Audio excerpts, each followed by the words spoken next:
is up, everyone? I'm currently at work, finishing up my last load, then I'm heading home for the day. Gonna be cutting it early just because I'm not feeling too well. So, start the video off, Happy New Year's. Already had going through some bad luck since Tuesday. It's currently Thursday. Tuesday, went back to work. Went to my first load, and turns out that it wasn't just a drop and hook. It was I actually have to stay there, back the trailer, and wait to get unloaded. And during that time, I was going to end up being late to my second load. So dispatch lets me know that they're going to let the customer know that I will be running about 30 minutes late, which exactly was 30 minutes late. Get to the location. I'm picking up rice out in Woodland, and the shipper tells me, like, oh, you know, you're late. And I tell him, yeah, I know. And then he tells me, oh, you know, we'll get to you when, you know, we'll have to skip you until it's your turn. And I said, not a problem. And then he kind of just got irritated that I was okay with it. I didn't fight back or give him a hard time, because like I said, I used to do that position when I worked warehouse, so I know how it works. So I told him, I no worry, I understand. And sat there for 10 hours. Shipper closes, night crew comes in, and they're skipping my load and just loading up other trailers that nobody's hooked up to. That these are trailers that are being picked tomorrow, and I need to go today. So I ran out of hours. I let the shipper know, like, hey, I'm going to be out of hours. I won't be able to remove the truck at all. It's going to pop up violation, and I can get marked, and I don't want to get flagged or in trouble with my company. So I end up sitting there, get a phone call from my dad, and he tells me,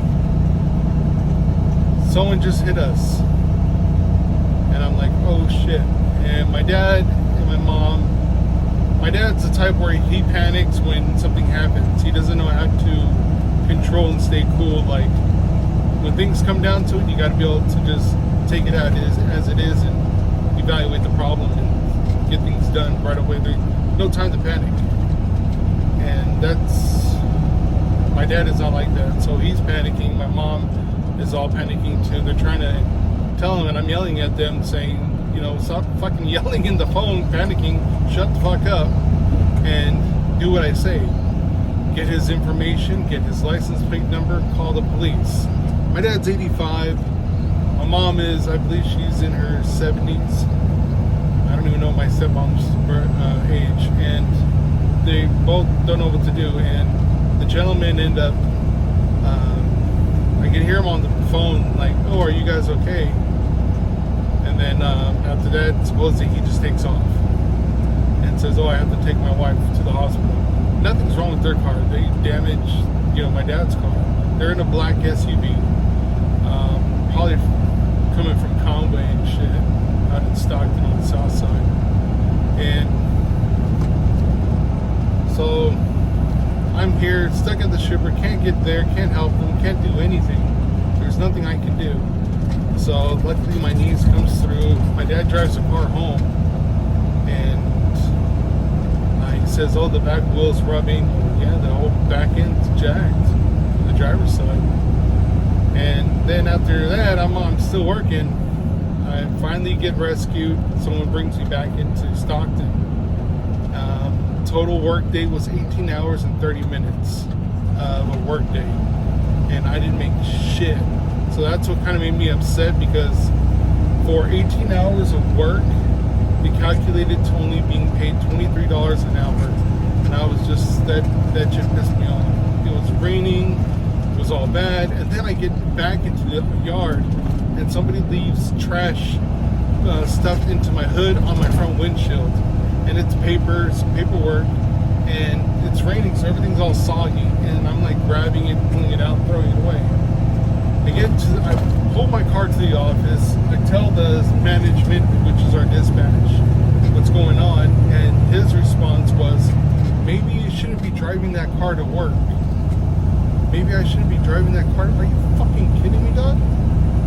So I'm like, I looked at him like, the fuck, bud? And so I end up just like walking off, like whatever. I gotta stay professional. Can't be, acting stupid. I got bills to pay.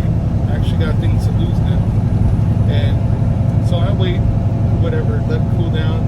If I gotta hit up HR and figure out what's going on, it is what it is. So today I get to work. I find out that the paper that I pulled out that was wet, I threw it on the floor. It was still there. I picked it up, looked at it. It has information on who did this load, or who picked up the load or dropped off this load. So I end up bringing it upstairs and asking one of the dispatch, can you please look this up? I have it in a napkin so it's drying. So I still got to go drop off this trailer and then head back to the office and find out if they found out who did that. So then I can confront them and ask them, like, hey, why'd you shove this in my car? Especially when I just get back from having my car at the body shop done, and it cost me like almost a little over $1,200 to get everything done. So then I also found another scratch on my car, the passenger side fender. And I'm just like, damn.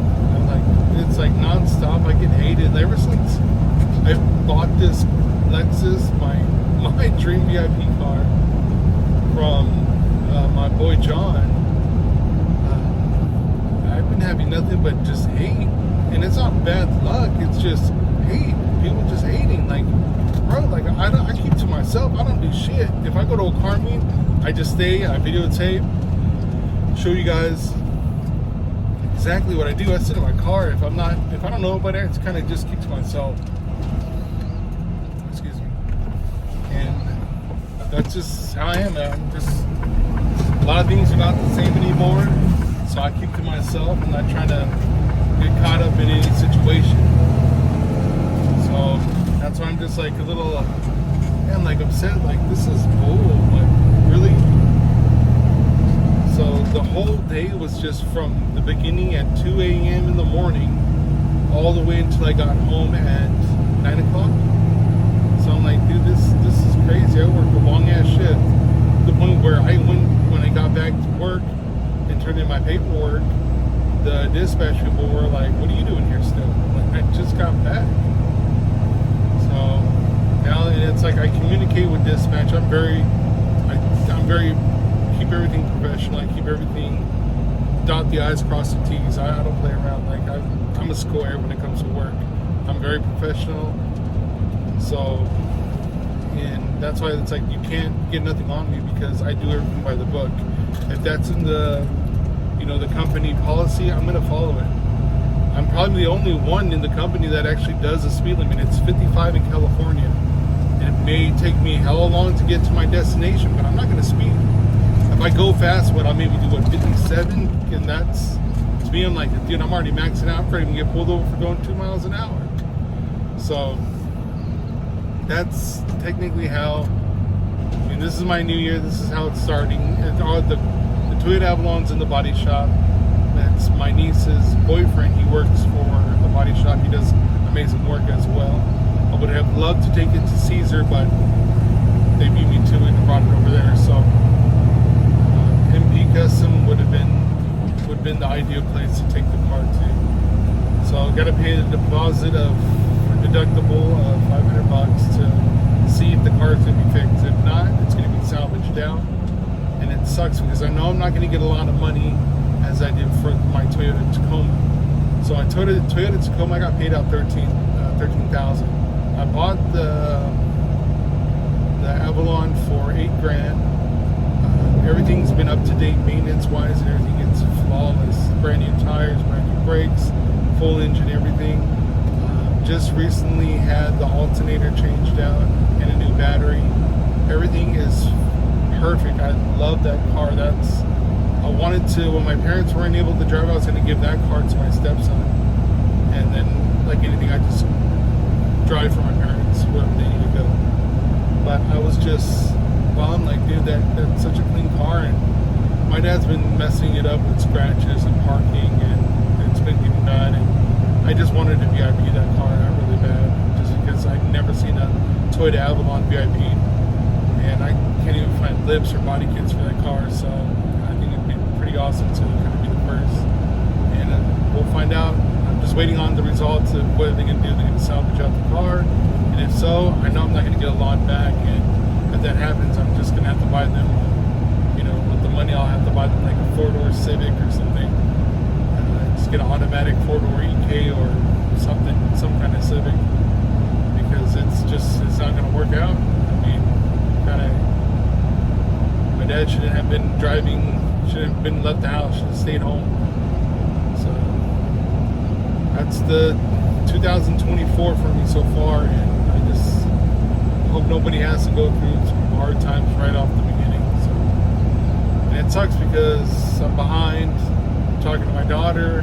My daughter is 8 years old, and she turned 8 last month. And I talked to her, and I don't live like down the street from her or anything. She lives in 2 states over, and the money I make at work is only enough to take care of my family and send money to my daughter's mom, basically like child support without the court order. And I'm trying to do my best, but it's like almost like, damn, I gotta sell something. And it's like, do I sell the drift car so I can have money to visit her and see her?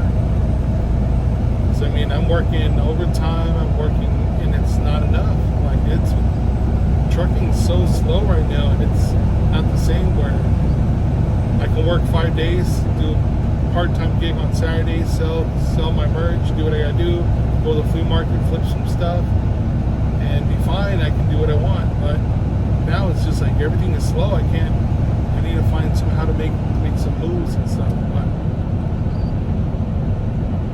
just a little stressed out, but I'm trying. So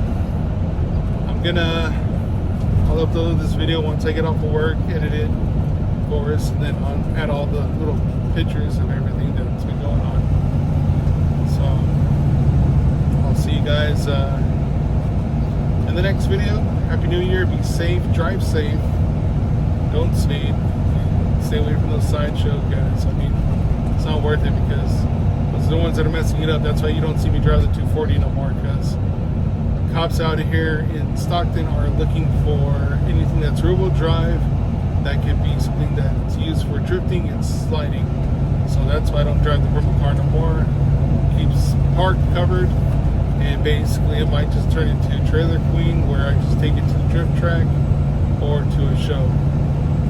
Meat wise, I don't think I'm going to take it to the meets because I'm not driving it. So I'm going to have to just keep the Lexus clean and take those car meets and cars and coffee. So that's when I'm at construction site with it. Makes that noise when the tires hit an invisible line that used to be there. So just getting to the rail yard, going to drop this off so they can put it on the train, and then I'll bobtail back to the yard, switch it up, and call it a day. So alright guys, I will see you guys in the next video. Be safe. See you guys again.